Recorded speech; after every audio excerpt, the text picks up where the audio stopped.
Ya, Assalamualaikum warahmatullahi wabarakatuh. Hari ini kita luar biasa dapat kesempatan spesial bisa ketemu sama Bu Halida Hatta di kediaman Bu Hatta, teman-teman. Nah, hari ini kita mau ngobrol-ngobrol banyak, jadi teman-teman turun tangan dapat kesempatan spesial. Dan juga sekarang ini ya Bu ya, tahun mengenang bulannya Bung Hatta juga ya wafatnya, Bulan Maret bulan Maret sekarang, ya. iya. Ya, kita mau ngucapin makasih banyak buat Bu Halida atas kesempatannya buat bisa kita diterima. Dan nanti kita ngobrol-ngobrol juga karena turun tangan tahun lalu juga promosiin sekolah pemikiran Bung Hatta, Bu. Nah, tahun ini juga insya Allah ada lagi ya, Bu ya. Nah, kita kesempatan langsung sama Bu Halida dan di bulan yang spesial ini, mungkin teman-teman muda rasanya perlu juga, Bu. Mungkin kalau kita udah banyak dapat cerita, mungkin kisah-kisah keteladanan Bung Hatta gitu ya, Bu ya. Tapi kalau kita di dunia pergerakan rasanya Bung Hatta ini paling, kalau soal pemikiran, kalau dibanding Bung Karno ini juga kita lihat Bung Hatta itu luar biasa ya pemikiran-pemikirannya. Boleh sedikit cerita mungkin Bu, Ya. gimana mungkin Bung Hatta dulu kecil ataupun tumbuh dewasa bisa sampai dekat akrab dengan buku-buku, bahkan berkontainer-kontainer katanya Bu ya. Jadi begini, Mm-mm. terima kasih atas kesempatan ini ya. Mm-mm. Assalamualaikum warahmatullahi wabarakatuh. Waalaikumsalam warahmatullahi wabarakatuh. Jadi kalau kita lihat dari pemimpin generasi pertama Republik Indonesia, mereka-mereka yang sebagai bapak dan ibu perintis kemerdekaan Indonesia, perjuangan, itu memang orang-orangnya literasinya kuat. Mm-mm. Ya, Bung Karno juga literasinya kuat, menulisnya juga banyak, Bung Hatta juga gitu. Ini sebagai salah satu contoh ya. Misalnya di sini ya, jaga disiplin. Pidato radio Bung Hatta, 17 Januari 48.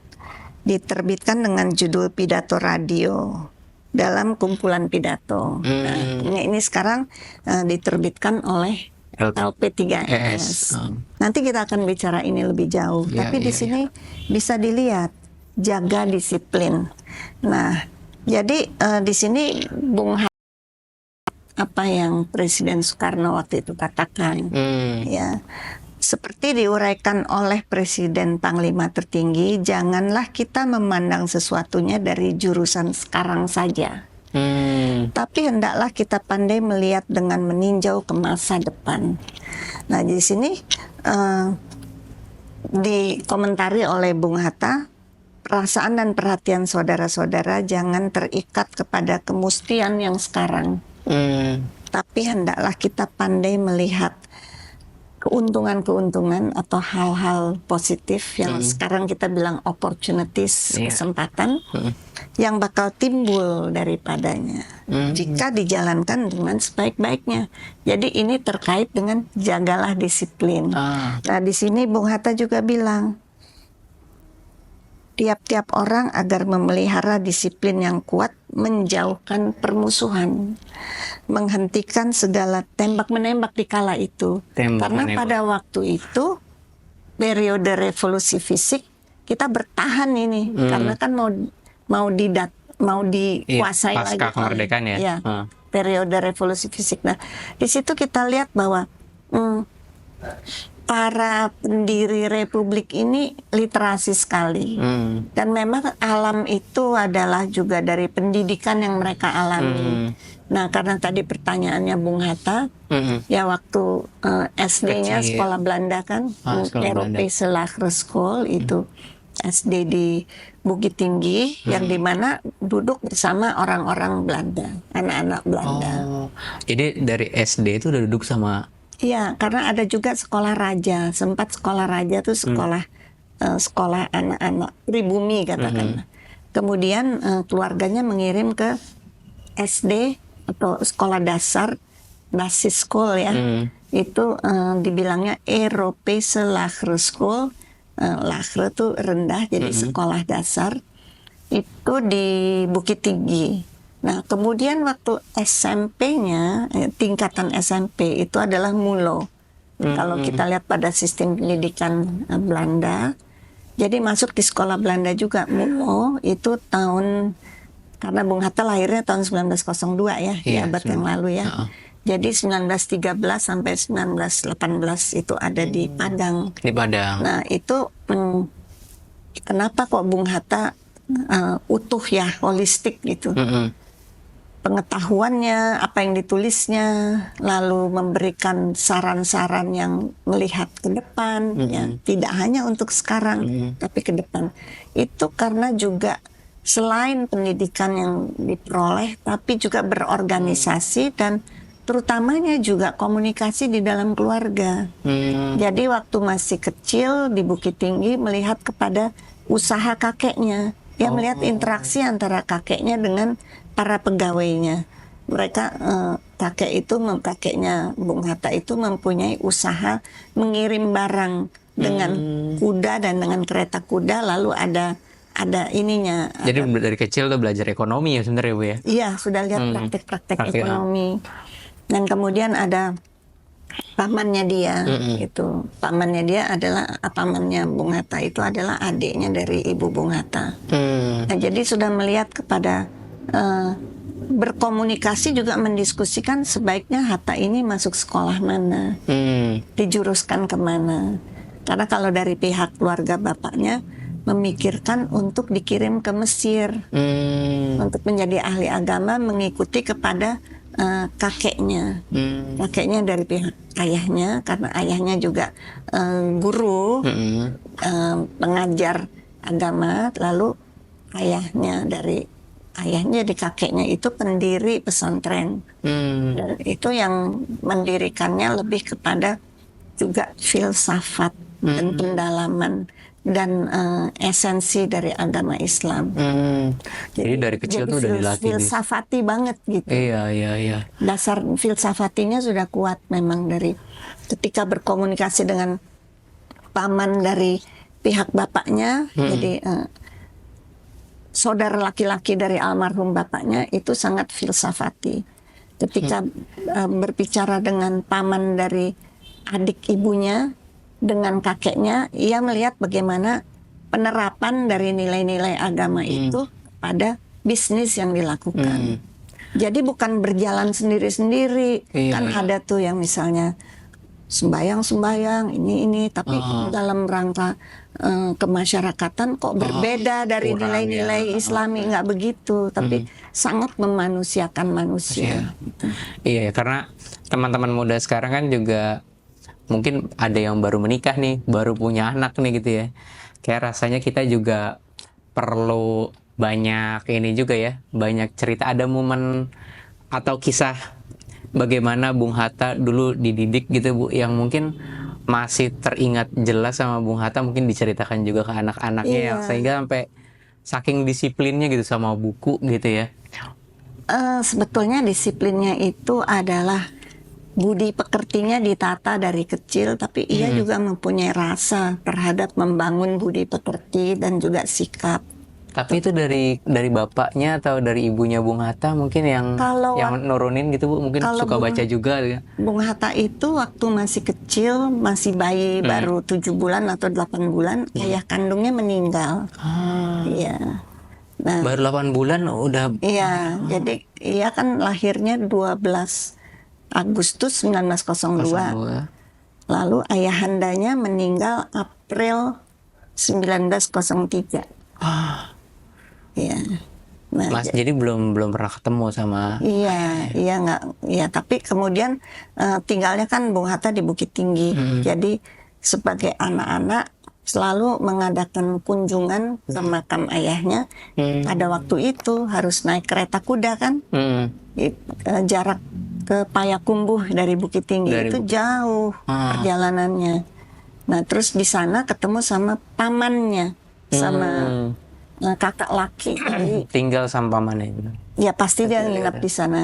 Disitulah komunikasi mengenai yang filsafati begitu, tentang hakikat hidup, apa itu takwa, macam begitu. Jadi ini manusia, ini alam semesta, ini Tuhan sang pencipta. Bagaimana seorang insan itu harus harus menciptakan sebuah ketakwaan kepada Sang Pencipta dan menghargai alam, dan juga harus yakin bahwa Sang Pencipta itu akan melindungi selalu. Tapi itu yakinnya tuh dari dalam, itu udah harus. Nah itu kalau saya lihat dari situ, karena ditulis juga dalam memoirnya Bung Hatta. Bung Hatta kan menulis autobiografi ya. Jadi dia kenang itu semua apa yang melekat di dirinya. Dan ketika SMP juga ia tinggal dengan ayah tirinya, ya kan, ibunya kemudian menikah lagi ya dengan ayah tirinya di Padang, yang ayah tirinya adalah pengusaha juga, saudagar. Jadi itu ketika usia berapa, Bu? SMP. Jadi SMP. kira-kira dari umur 11 tahun sampai dengan umur 16 tahun begitu ada di Padang. Ada di Padang ya. Apalagi memang Sumatera Barat, kita tahu mungkin teman-teman ya, mungkin melahirkan banyak ulama-ulama besar juga, dan juga pemikir-pemikir dan bangsa juga mereka ya. yang mempraktekkan bisnis. Jadinya pengusaha-pengusaha juga ada. Ya, jadi di situ Bung Hatta mengenal kepada lingkungan bisnis dari ayah tirinya dan juga dari keluarga. Artinya keluarga punya masih saudara yang melakukan bisnis, jadi melihat. Nah, kemudian waktu di Batavia, Jakarta waktu itu masih di bawah Hindia Belanda, Batavia, itu juga ada masih saudaranya itu pergi ke tinggalnya di Batavia. Jadi Bung Hatta itu sering pergi ke toko dari keluarganya itu dan membantu di sana. Jadi semacam part time ya. Jadi melihat praktek bisnis. Ya. Pemikiran agamanya bagus, terus pemikiran filsafatnya juga mendalam, dan bisnis juga ini juga ya, Bu, bisnis ya? Jadi paham ya. praktek di lapangan, dan bisa mengatakan kepada masih omnya, spekulasi itu tidak bagus gitu. Karena dia juga belajar kan dari sekolah, dan kalau di sekolah itu ya sekolah bersama orang Belanda juga. Jadi prinsip-prinsip bahwa kalau kita rajin, kita tekun, kita bisa. Tidak tergantung warna kulit. Ya. Iya. Banyak anak Indonesia pinter-pinter gitu, jadi nggak apa-apa. Ya. Ya, jadi teman-teman, Yayasan Hatta bersama LP3ES ya, Bu ya. Jadi ini mengumpulkan tulisan-tulisan Bung Hatta. Jadi ada sampai sesi buku yang 10 ya, Bu ya, sekarang ya. Tahun ini mau 2025 akan terbit yang ke-10 ya. Jadi sebetulnya cerita tentang ini ya. LP3ES kan memang dasarnya para scholar ya. Para cendekiawan, para ahli riset begitu. Ini ada dewan redaksi yang diinisiasikan oleh LP3ES. Emil Salim ya ini. Iya, dengan ketua Profesor Dr. Emil Salim, dengan para anggotanya dari tahun 1981 kira-kira. Berarti udah lama itu ya. Dikumpulkan. Karya-karya itu dikaji, dikumpulkan, kemudian dijilidkan. Jadi setiap judul sudah, setiap jilid sudah ada judulnya sendiri-sendiri. Misalnya yang pertama kebangsaan dan kerakyatan. Iya, buku yang pertama ada 9 buku. Ada buku yang pertama ini ada kebangsaan dan kerakyatan. Yang kedua kemerdekaan dan demokrasi. Kemerdekaan dan demokrasi ya. Terus kalau kita lihat dibagi nih sama LP3ES, aduh tulisan Bung Hatta banyak sekali ya gitu. Apakah itu merupakan satu terbitan, kemudian di karangan, kemudian diterbitkan, karena ini menjadi komunikasi kaum pergerakan, kemudian menjadi inspirasi. Iya. Nah jadi, itu misalnya nih yang jilid 2, satu Romawi besarnya Gemar Revolusi Kemerdekaan. Di sini ada berapa nih? Itu tulisan-tulisan kecilnya di 9 tulisan ya. Terus yang 2 Romawinya Arah Revolusi Kemerdekaan. Ini apakah pidato, apakah tulisan? Ini ada berapa nih? Sekitar belasan juga. Nah, terus ada jilid bagian 3-nya Makna Kemerdekaan. Ini ada juga 10 atau 11 tulisan. Terus Tanggung Jawab dan Revolusi, ini yang Romawi keempat. Ini ada 10 tulisan. Terus yang kelima Kemerdekaan dan Kedaulatan. Ini ada juga belasan Iya, iya. tulisan sini. Total sampai 400-an ya Bu ya? Nah, di sini 400. halamannya 424 sampai 7 Romawi, demokrasi dan tanggung jawab. Iya, iya, iya. Di sini ada salah satu tulisannya, rakyat Indonesia datanglah memilih. Tuh ya. Terus udah gitu ada demokrasi dan otonomi. Lalu di sini ada tulisan lain, inisiatif parlemen. Parlemen itu DPR. Kan? Iya. Iya, iya, iya. Terus nah ini ada tulisan yang sangat sangat bersejarah nih, demokrasi kita. Nah itu terus lagi tanggung jawab moral kaum inteligensia. Nah ini jadi yang demokrasi dan tanggung jawab ini ada 5 tulisan. Nah demokrasi kita itu tahun 1960. 1960. Waktu itu Republik Indonesia pemerintah. Tulisan paling lama tahun berapa Bu itu di situ Bu? Mulai terlalu otoriter. Makanya ini sebuah kritik mengenai tata kelola sama konsep bernegara. Setelah Bung Hatta selesai jadi wakil presiden ya Bu itu. Selesai jadi wakil presidennya 1 Desember 1956. Tulisan ini tahun 1960. Oh, ketika itu surat-surat ya Bu ya? Surat-surat lain lagi. Surat-surat lain lagi. Juga ada juga ya secara pribadi. Ada. Itu nggak diterbitkan, tapi setelah Bung Hatta meninggal ada yang menerbitkan. Oh. Iya. Iya. Ini demokrasi kita. Ini yang diterbitkan oleh Panji Masyarakat ya, Buya Hamka. Buya Hamka masuk penjara deh. Iya, banyak yang teman-teman di penjara juga, teman-teman yang atas saat itu ya Bu ya. Iya, teman-teman. Orang-orang politik ya. Jadi bukunya ini ada 9 teman-teman, dan di Sekolah Pemikiran Bung Hatta. Ini yang menariknya, jadi kalau teman-teman kemarin ikut Sekolah Pemikiran Bung Hatta batch 1, itu bahas buku 1 bener ya Bu ya. Nanti kalau ingin lanjut Sekolah Pemikiran Bung Hatta batch 2, itu sebenarnya buku 2. Iya. Jadi sebenarnya lanjutan teman-teman. Tapi kalau misalkan yang sebelumnya mungkin kita nggak ikut nih di buku yang 1. Ada tips tersendiri nggak Bu? Atau masih bisa ngikutin atau gimana? Bisa. Karena yang dilihat adalah Bung Hatta selalu lihat kepada menulis itu berakar dari hati nurani. Jadi yang sumbernya harus benar. Jadi perasaan itu harus benar. Jadi menulis itu makanya Bung Hatta kan juga he walk the talk. Dia menjalankan apa yang dia tulis, apa yang dia ucap.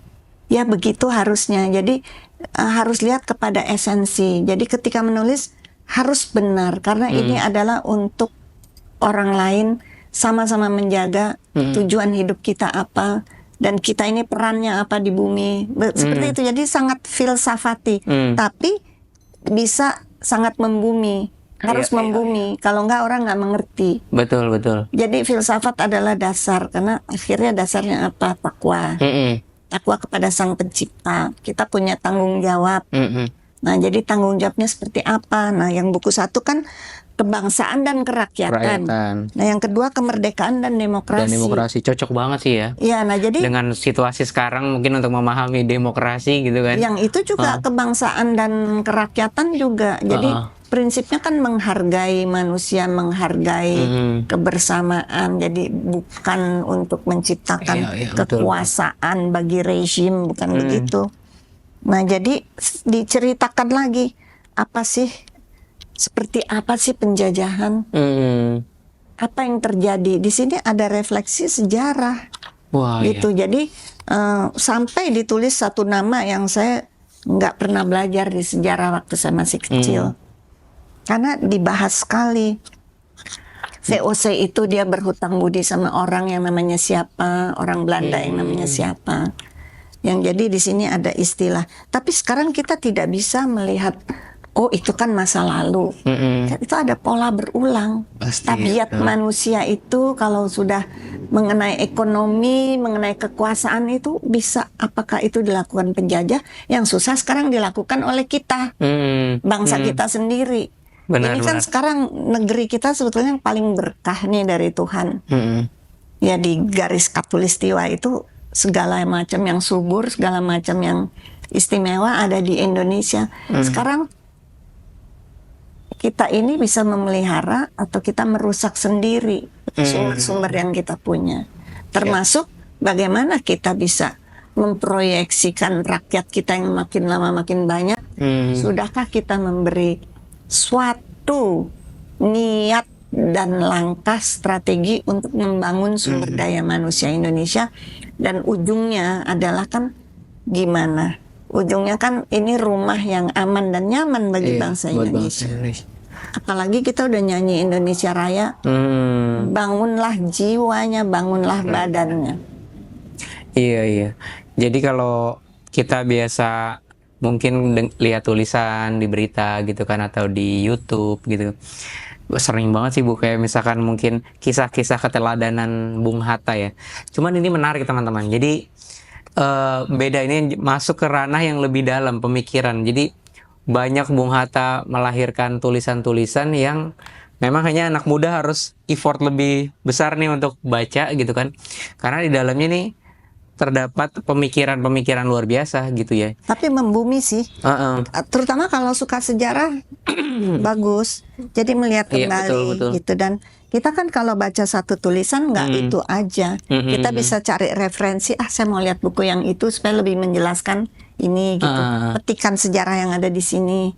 Betul. Misalnya katakanlah Bandung Lautan Api. Apa sih tuh Bandung Lautan Api? Kita nyanyi Halo Halo Bandung tuh apa? Ya.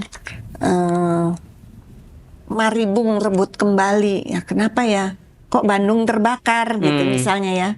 Nah ini di sini ada artikel rakyat Jawa Barat berjuanglah gitu. Ini 48. Apa yang terjadi di Jawa Barat? Nah, kita dengan baca gini keingintahuan kita tuh bisa terusik. Semangat literasi kita bisa terbangun, lalu kita cari, apalagi sekarang perpustakaan banyak, semua juga lebih gampang. Bukunya juga gampang sekarang diakses ya Bu ya. Bukunya nggak hanya di LP3S ya. Sama kalau kasih kata kunci di dalam Google, katakan bisa keluar. Tapi kita tidak bisa mau menulis bersumber pada Google. Kita kan orang yang ingin tahu secara benar dan bertanggung jawab. Jadi kita kalau bisa cari tulisan orang yang terpercaya, yang dia misalnya akademisi, dia sejarah, atau ada buku sejarah zaman dulu gitu. Jadi dan ada analisa, dan itu semua saksi sejarah tulis buku kita, jadi bisa tahu. Kita bisa tahu pengalaman bangsa kita sendiri.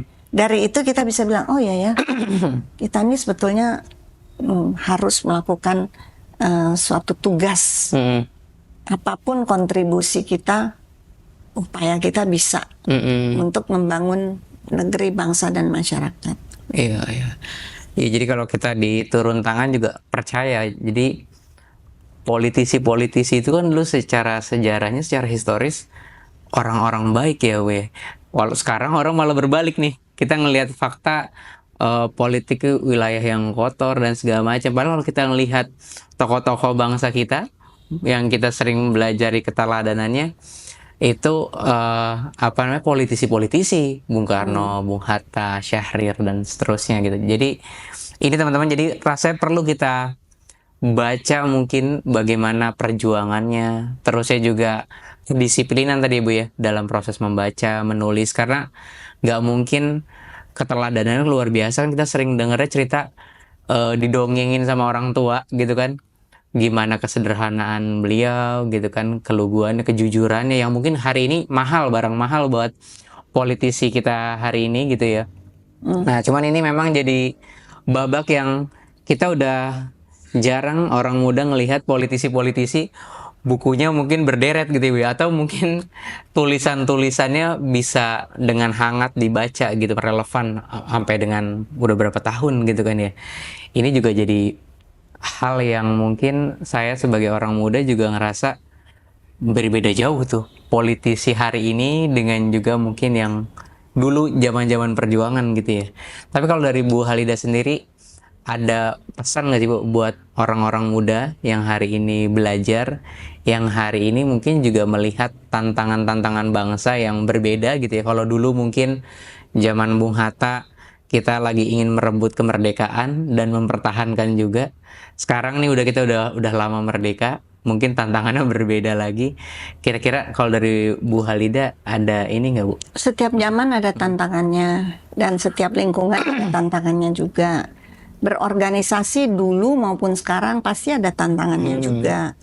Kalau dilihat dulu Perhimpunan Indonesia kan memang Iya. adalah golongan nasionalis, Organisasi Bung Hatta organisasi Berjuang itu ya perkumpulan dalam hal iya ini. di negeri Belanda. Nah, di ujungnya memang juga ada perpecahan. Ada yang alirannya lalu ke komunis, Iya. ada yang nasionalis. Jadi memang hidup itu begitu, ada dinamikanya.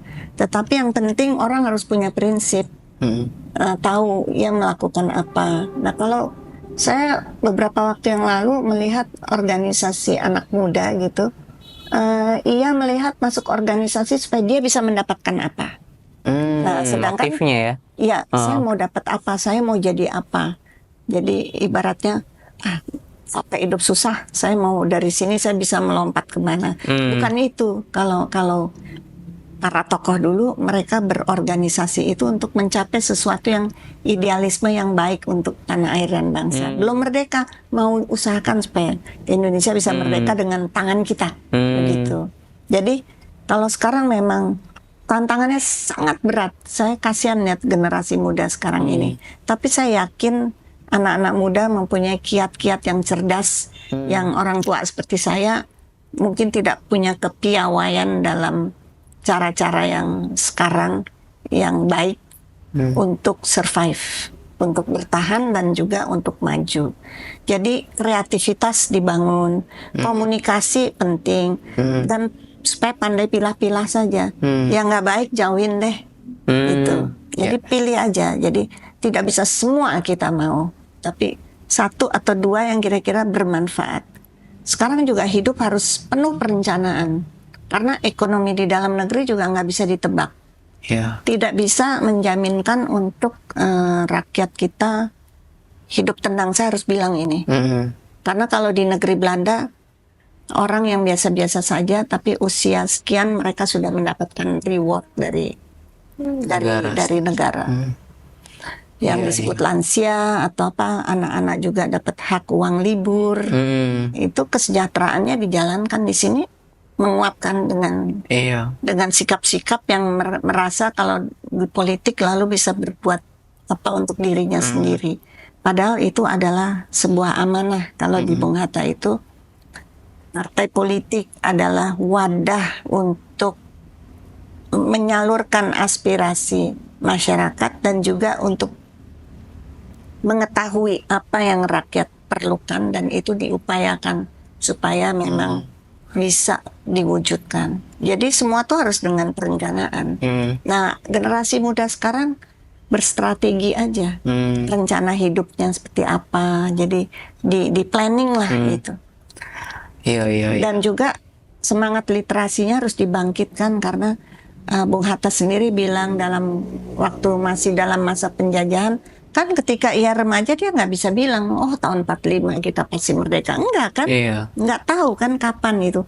Jadi hanya seperti orang yang membaca, kalau orang di katakanlah di hutan dia mau cari jalan, dia melihat bintang, dia mencari ini. Nah ini melihat situasinya bagaimana kita bernavigasi, tapi tidak dengan cara menyeleweng dari prinsip.